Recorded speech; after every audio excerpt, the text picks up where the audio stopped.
एक बार सभी जोर से भारत माता का जयकारा करेंगे। भारत माता की, भारत माता की, वंदे वंदे। आज आज़ादी के 78वें स्वतंत्रता दिवस के अवसर पर आप सभी को हार्दिक शुभकामनाएं। कितनी कुर्बानियां, कितनी कोशिशें, कितनी जिंदगियां लग गई इस आज़ादी को पाने में। सबसे पहले मैं उन लाखों करोड़ों स्वतंत्रता सेनानियों को दिल से नमन करता हूं जिन्होंने कुर्बानियां देकर देश को आज़ाद कराया। आज़ादी के बाद पिछले 70 सालों से बॉर्डर पर अपनी जान की बाजी लगाकर देश की रक्षा करने वाले उन सभी जवानों को दिल से नमन करता हूं। आज मेरे लिए बहुत भावनात्मक दिन है।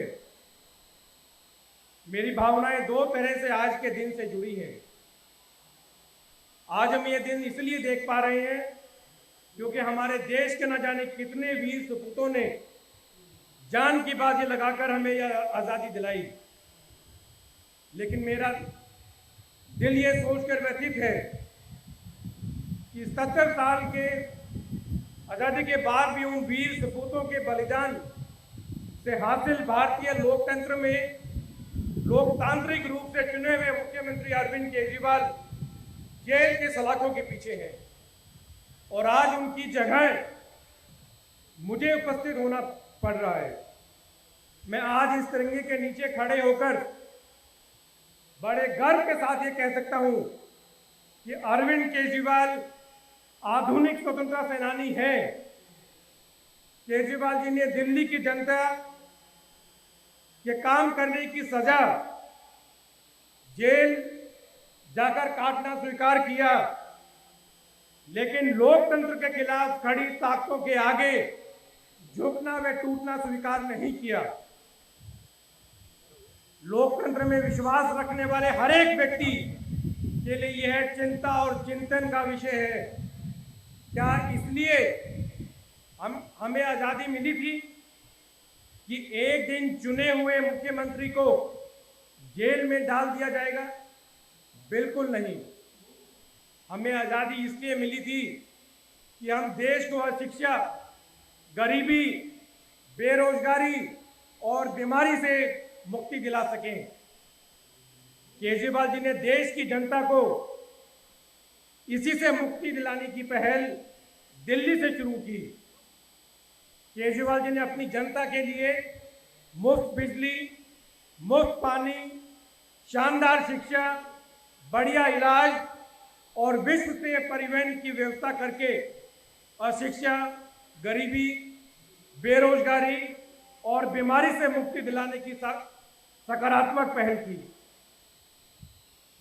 देश की कुछ लोकतंत्र विरोधी ताकतों ने केजरीवाल जी को इस साहसिक प्रयास को रोकने की लगातार साजिश की है, लेकिन भारत का लोकतंत्र और संविधान इतना मजबूत है कि कोई भी ताकत इसके मूल्य को कमजोर नहीं कर सकती। इसका ताजा उदाहरण आपके सामने है। इसी लोकतंत्र और बाबा साहब के संविधान की बदौलत आधुनिक शिक्षा क्रांति के जनक मनीष सिसोदिया स्वतंत्रता दिवस के कुछ दिन पहले आजाद हुए हैं। मुझे पूरा भरोसा है कि आपके, हम सबके प्रिय मुख्यमंत्री अरविंद केजरीवाल जी भी जल्द ही बाहर आएंगे और अगले अनगिनत वर्षों तक स्वतंत्रता दिवस का झंडा फहराएंगे।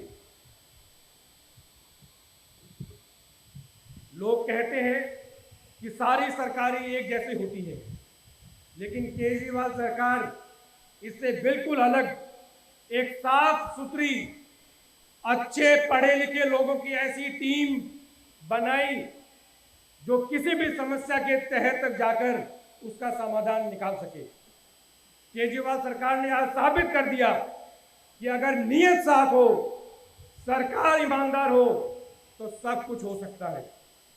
इसी काम की राजनीति की झलक मैं आज आपके बीच रखना चाहता हूं।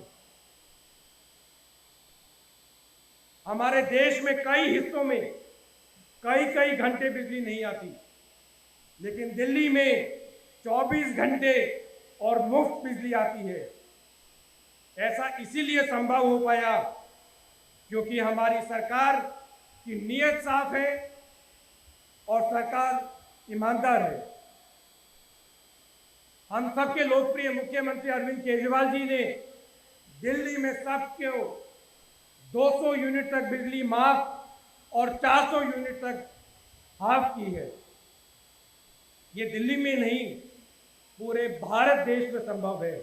इस पर केवल 1,50,000 करोड़ रुपए का खर्च आएगा। आप सोचते होंगे कि ये पैसा कहां से आएगा। हम अक्सर अखबारों में पढ़ते हैं कि कुछ उद्योगपतियों के लाखों करोड़ रुपए के बैंकों के कर्जे माफ कर दिए गए। अब हमारे पास दो विकल्प हैं। ये देशवासियों को चुनना है कि चंद पूंजीपतियों के करोड़ों के कर्ज माफ करने चाहिए या 140 करोड़ लोगों के 200 यूनिट बिल माफ होने चाहिए। दिल्ली में केजरीवाल जी के नेतृत्व में सरकार बनने से पहले लोग कहते थे कि सरकारी स्कूलों का कुछ नहीं हो सकता। देश के बाकी हिस्सों की तरह दिल्ली में भी स्कूलों का बुरा हाल था। गरीब से गरीब आदमी भी अपना पेट काटकर अपने बच्चों को प्राइवेट स्कूल भेजने को मजबूर था। अधिकतर माँ बाप मन मारकर अपने सपनों को कुचलकर संतोष कर लेते थे क्योंकि उनके पास कोई चारा नहीं था। लेकिन केजरीवाल सरकार ने दिल्ली के स्कूलों में चमत्कारिक बदलाव लाकर दिखाया और हमारे सरकारी स्कूलों की चर्चा देश में ही नहीं बल्कि पूरी दुनिया में हो रही है। आज मुझे ये बताते बड़ी खुशी हो रही है कि केजरीवाल जी के नेतृत्व में हमने दिल्ली सरकार के स्कूलों में 22,000 नए क्लासरूम बनाए, जबकि आज़ादी के बाद के 7 दशकों तक केवल 17,000 क्लासरूम बनाए गए थे। पहली 12वीं का रिजल्ट 92% था, जो देश में एक रिकॉर्ड था, लेकिन अब वह बढ़कर 97% हो गया है। 10वीं का रिजल्ट 86% से बढ़कर 94% से ज़्यादा हो गया है। हमारे स्कूलों में पढ़ने वाले 1,404 बच्चे नीट में गए और 743 बच्चे जेई मेंस में गए। हमारी सरकार ने 42 स्पेशलाइज्ड एक्सीलेंस स्कूल 2 साल में बनाए थे और पिछले 1 साल में 14 स्कूल और उसमें जोड़ दिए गए हैं। अरविंद जी के चमत्कारिक नेतृत्व और देश भर में लोकप्रिय दिल्ली के पूर्व शिक्षा मंत्री मनीष सिसोदिया जी के दूरदर्शी मार्गदर्शन का ही परिणाम है कि आज दिल्ली के सरकारी स्कूल प्राइवेट स्कूलों को पीछे छोड़ चुके हैं।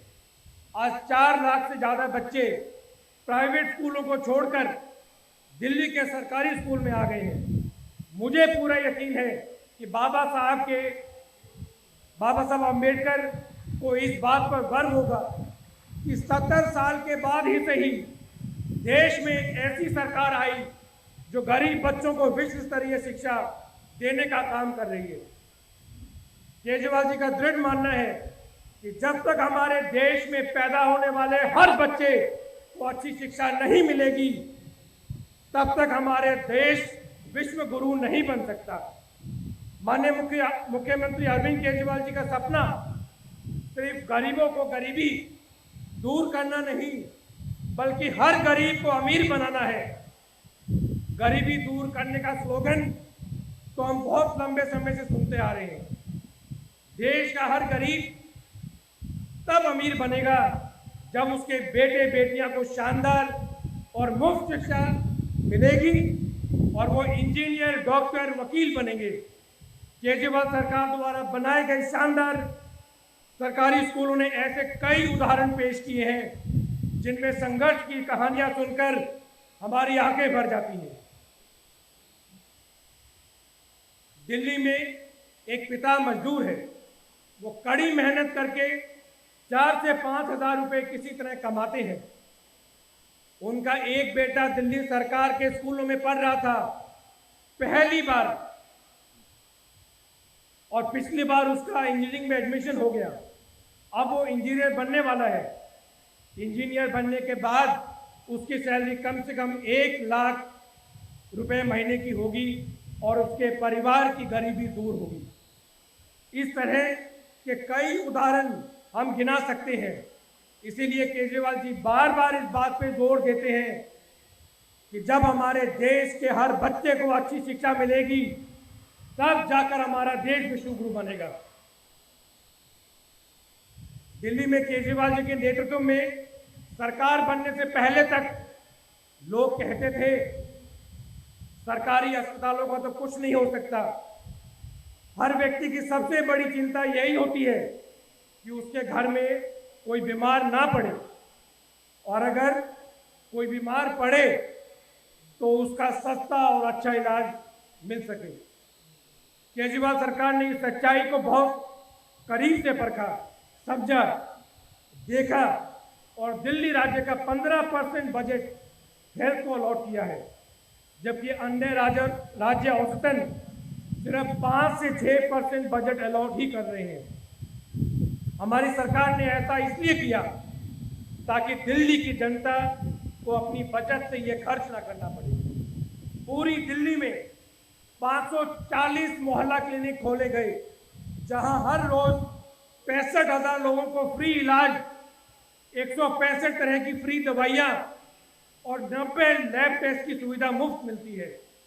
जो मेडिकल टेस्ट सरकारी अस्पतालों में नहीं हो सकते, वो प्राइवेट अस्पतालों में कराने की सुविधा दी गई, जिससे हर साल 2 लाख से ज़्यादा लोगों को फायदा हो रहा है।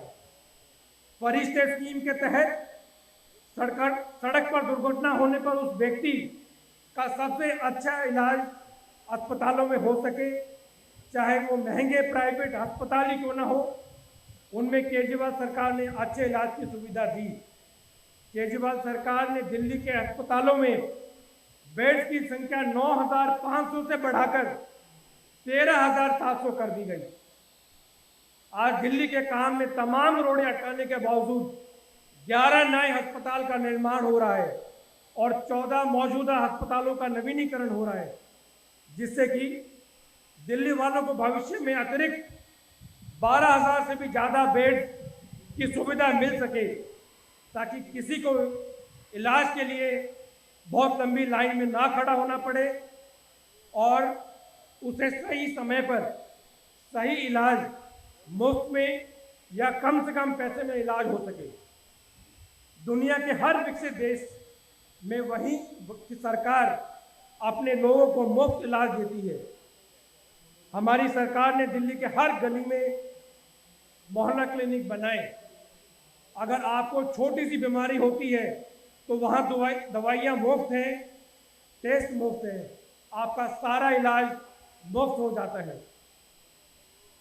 अगर देश के सारे बिजली प्लांट चालू हो जाएं, सारे सरकारी स्कूल खुलने लगे, अस्पताल बनने लगे और गली गली में मोहल्ला क्लिनिक खुल जाए, तो देश के अंदर लगभग 3 करोड़ युवाओं को रोजगार भी मिलेगा। फिर किसी को शिक्षा, इलाज और बिजली बिल की चिंता नहीं करनी होगी। लोगों को 3 सुरक्षा चक्र मिल जाएंगे। एक सर्वे के अनुसार पूरे देश में दिल्ली में औसतन 4.8% महंगाई दर है, लेकिन दिल्ली में सिर्फ 2.2% ही है, जो सबसे कम महंगाई दर है, क्योंकि दिल्ली में केजरीवाल जी की सरकार सबको मुफ्त इलाज, महिलाओं का मुफ्त बस सेवा और मुफ्त शिक्षा दे रही है। अगर देश के बाकी राज्यों में भी लोगों को दिल्ली की तरह फ्री शिक्षा, फ्री बिजली, बढ़िया इलाज मिलेगा, तब जाकर लोगों को महंगाई से छुटकारा मिलेगा और देश तरक्की करेगा। हमारे देश में संसाधनों की कमी नहीं है, बल्कि नीयत की कमी है। हमें हर हाल में यह निर्णय लेना पड़ेगा कि क्या सरकार कुछ पूंजीपतियों के लिए चलनी चाहिए या देश के 140 करोड़ जनता के लिए। दिल्ली में एक बहुत बड़ी समस्या रही है प्रदूषण की। केजरीवाल सरकार ने प्रदूषण के खिलाफ एक युद्ध छेड़ा हुआ है। इसी का परिणाम है कि जिस प्रदूषण के कारण 2016 में अच्छे या मॉडरेट AQI वाले दिन की संख्या साल में केवल 108 थी, वह 2023 में लगभग दुगनी होकर 206 तक पहुंच गई है। यह ऐसा इसलिए संभव हुआ क्योंकि केजरीवाल सरकार देश की एकमात्र सरकार है जिसने अपने राज्य के सारे थर्मल पावर प्लांट बंद कराए और 24 घंटे बिजली मुहैया कराई ताकि दिल्ली में कहीं भी जनरेटर से बिजली का उत्पादन न हो। पिछले 9 सालों में तकरीबन 3 करोड़ पौधे लगाए गए और देश की पहली ट्री ट्रांसप्लांटेशन पॉलिसी लगाई गई। जिन सब प्रयासों की मदद से दिल्ली का ग्रीन कवर 20% से बढ़कर 23% हो गया है, यानी कि 44 वर्ग किलोमीटर से ज़्यादा की वृद्धि हुई। दिल्ली के प्रदूषण में कमी आने का एक बड़ा कारण सार्वजनिक यातायात को मजबूत होना भी है। मुख्यमंत्री अरविंद केजरीवाल जी के मार्गदर्शन में दिल्ली में पब्लिक ट्रांसपोर्ट में भी बड़ा बदलाव आया है। मार्च 2015 तक दिल्ली मेट्रो का कुल नेटवर्क 193 किलोमीटर था और इसमें 143 मेट्रो स्टेशन थे। अब पिछले 9 वर्षों में दिल्ली के मेट्रो नेटवर्क की लंबाई दुगनी होकर 393 किलोमीटर हो गई है और स्टेशनों की संख्या बढ़कर 228 हो गई है।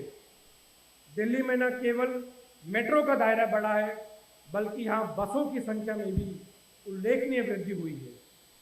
पूरे देश में आज सभी दिल्ली को EV कैपिटल के नाम से जानने लगे हैं। 1970 ई बसों के साथ दिल्ली में आज इलेक्ट्रिक बसों का देश में सबसे बड़ा और दुनिया का तीसरा बड़ा बेड़ा है। इन बसों के परिचालन से दिल्ली में 95,000 मेट्रो टन कार्बन डाइऑक्साइड का उत्सर्जन कम हुआ और दिल्ली वासियों को प्रदूषण से राहत मिली।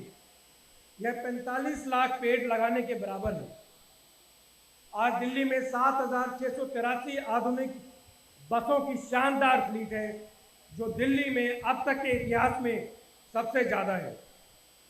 साथ ही केजरीवाल सरकार द्वारा 2080 9 मीटर की छोटी नई बसें खरीदी जा रही हैं जो लास्ट माइल कनेक्टिविटी के लिए मोहल्ला बस के तौर पर इस्तेमाल होगी। मुझे ये बताते हुए खुशी हो रही है कि 2025 तक दिल्ली में 10,500 बसें होंगी जिनमें से 80% इलेक्ट्रिक बसें होंगी। मुझे आप सभी को यह भी बताते हुए खुशी हो रही है कि देश में सबसे बड़ा और पहला multi level electric bus depot Vasant Vihar में बन रहा है। 400 करोड़ रुपए की लागत से इस multi level electric bus depot में लगभग 434 बसें एक साथ पार्क की जाएंगी और इस डिपो में एक साथ लगभग 85 इलेक्ट्रिक बसों को चार्ज भी किया जा सकेगा।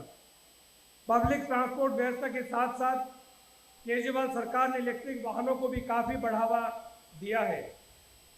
केजरीवाल सरकार की दिल्ली EV पॉलिसी 2020 की सफलता का यह प्रमाण है कि आज इलेक्ट्रिक वाहनों की सबसे ज़्यादा बिक्री 12% दिल्ली में होती है, जबकि देश भर में इसकी औसत 6% है। दिल्ली में आज 4,600 से ज़्यादा इलेक्ट्रिक व्हीकल के चार्जिंग पॉइंट लग चुके हैं जो कि देश में सबसे ज़्यादा है। दिल्ली सरकार ने इलेक्ट्रिक व्हीकल पॉलिसी पर अब तक 140 करोड़ रुपए की सब्सिडी दी है और मेरा मानना है कि इस EV पॉलिसी की शानदार सफलता का श्रेय सही मायने में दिल्ली वासियों को जाता है। सफ़र कर रही है 2019 से शुरू होकर अब तक मात्र 5 साल में 175 करोड़ बार महिलाएं महिलाओं ने एक फ्री इन बसों में यात्रा की है। दिल्ली की आबादी लगातार तेजी से बढ़ने और तमाम राजनीतिक अड़चनों के बावजूद केजरीवाल सरकार ने यहाँ इतने सारे काम किए जो देश के किसी राज्य में आज तक नहीं हुआ।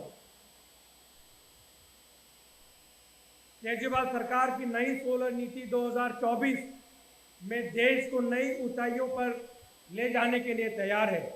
मुझे पूरा यकीन है कि और क्षेत्रों की तर्ज पर प्रदूषण की लड़ाई में भी दिल्ली देश को रास्ता दिखाएगी। केजरीवाल सरकार का सपना है कि वो दिन जल्द आए कि दिल्ली में 365 दिन नीला आसमान हो, ताकि सभी दिल्ली वासी ताजी शुद्ध हवा में सांस ले सके।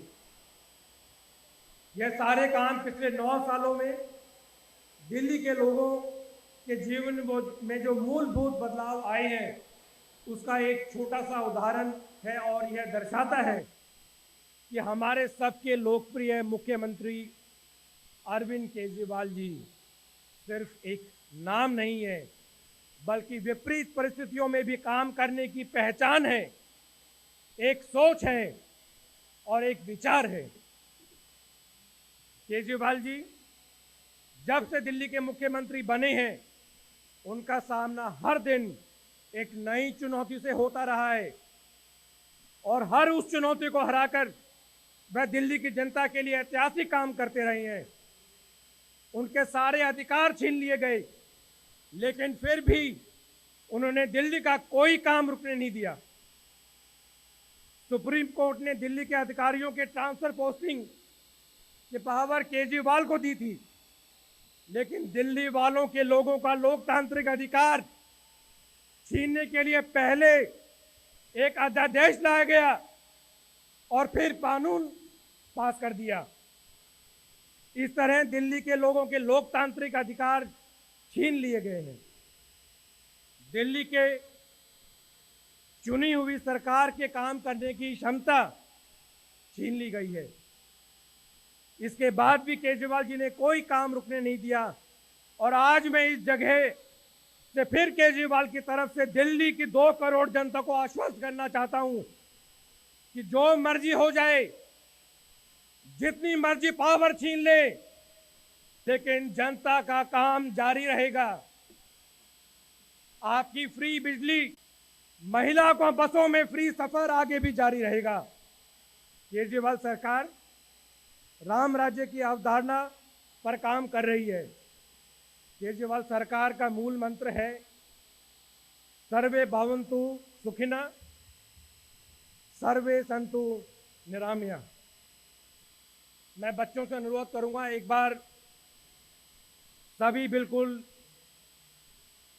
पूरे जोश के साथ भारत मां का जयकारा करेंगे। भारत माता की, भारत माता की जय हिंद, जय हिंद।